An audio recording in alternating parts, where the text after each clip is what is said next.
Saan pong lugar, particularly sa Oriental Mindoro, unang naitala po ang kaso ng ASF at saan po ito posibleng galing? At so far, gaano karaming mga alagang baboy na po ang apektado dito, sir? Doc. So, from what we know, no, meron po tayong na-detect na samples sa Bagumbayan at Dangay, Rojas. No, this is in the 2nd district. Tapos yun po yung yung confirmed sa laboratory. Pero in the municipality, meron pong reported na around 127 heads na namatay. Oh my. No? So hindi siya confirmed kung sila po ba ay ASF related, no? Kasi dalawa lang po yung barangay or dalawang farms lang po yung nakuhanan ng sample. Opo, at di pa natin malaman kung saan talaga posibleng galing po ito, no? Kasi ASF free po ang Oriental Mindoro eh. Yes, sir. It could enter any province. No? ASF has entered through various means kasi, no?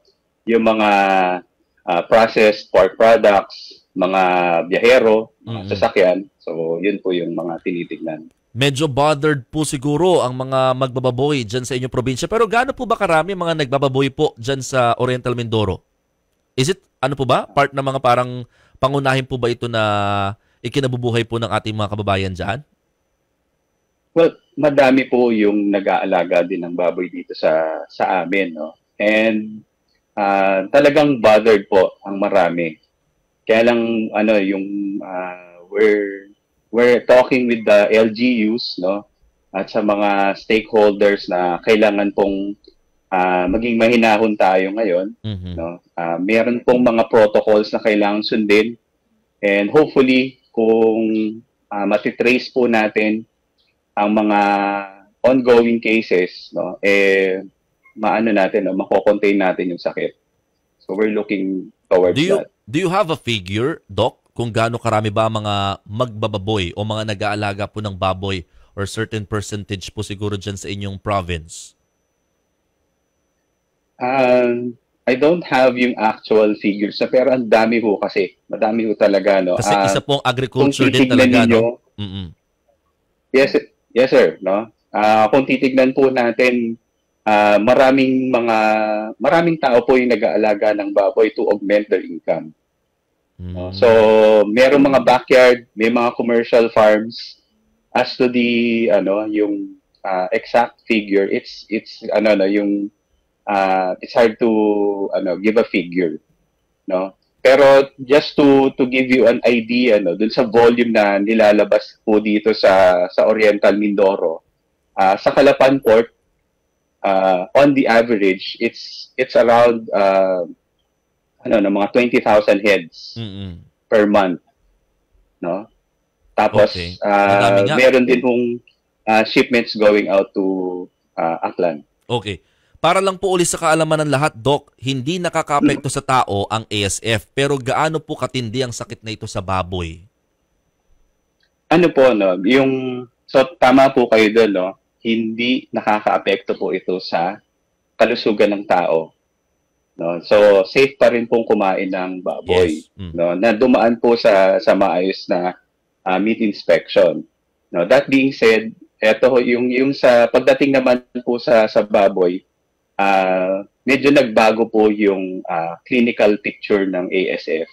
Dati po kasi mabilis ho na namamatay ang mga baboy. Pero recent observations, no, saka there are some clinical study to yung dun sa observation na merong mga nagkakaroon na ng parang chronic cases, no? So merong mga baboy daw po na nakakatapos nung finishing stage, no? So kumbaga from biik tapos ibebenta mo na, doon na lang sa point ng ibebenta, doon ho sila namamatay, pero sila ay affected na ng ASF doon sa buhay na yon. No, tapos may mga breeders din po na are testing positive for ASF. Are we seeing na may mga mangyayari pong culling dyan po sa province? Well, ano Possibly? po, no, kasama po kasi yun sa protocol na ibinaba ng or ginawa ng Department of Agriculture. Okay. So, meron pong guidelines po na pinapasunod, pero it's something to consider po. Opo.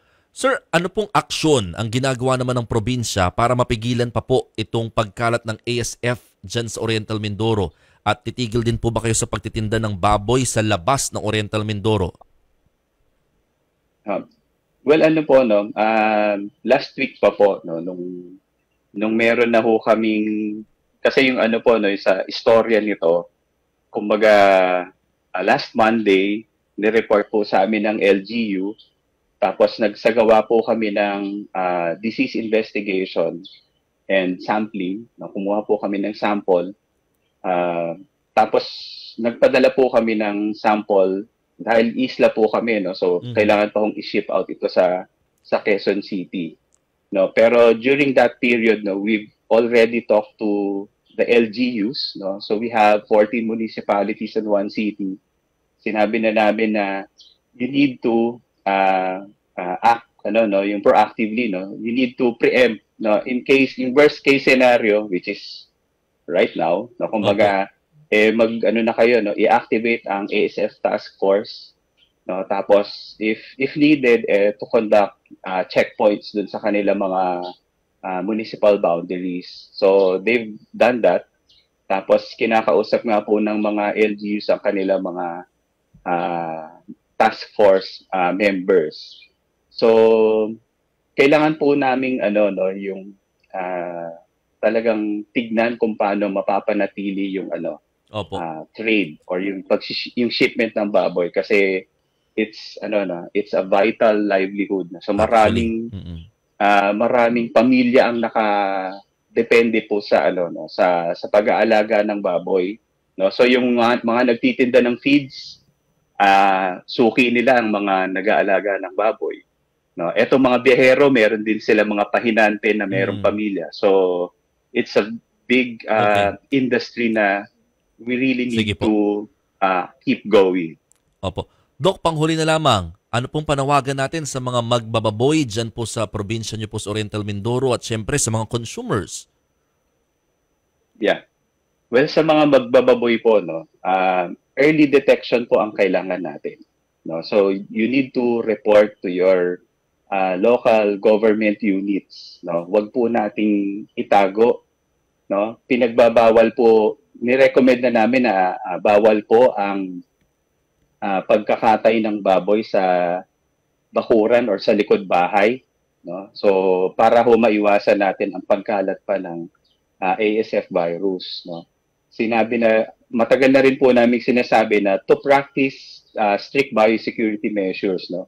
Ito po yung pagdi-disinfect ng kanilang mga kulungan, hindi po nagpapasok ng sako ng feeds sa loob ng kulungan, no. Hindi po nagpapapasok ng kung sino-sinong tao. Tama. No, kumbaga meron lang kung distansya talaga sila, no. So yung yung pagpapakain ng sagmaw na hindi luto. So pinagbabawal din po 'yun. And yun nga po, kailangan pa rin po nating or pwede pa rin po natin i-consume ang karning baboy na maayos na yun. Dumaan sa tamang meat inspection. Opo.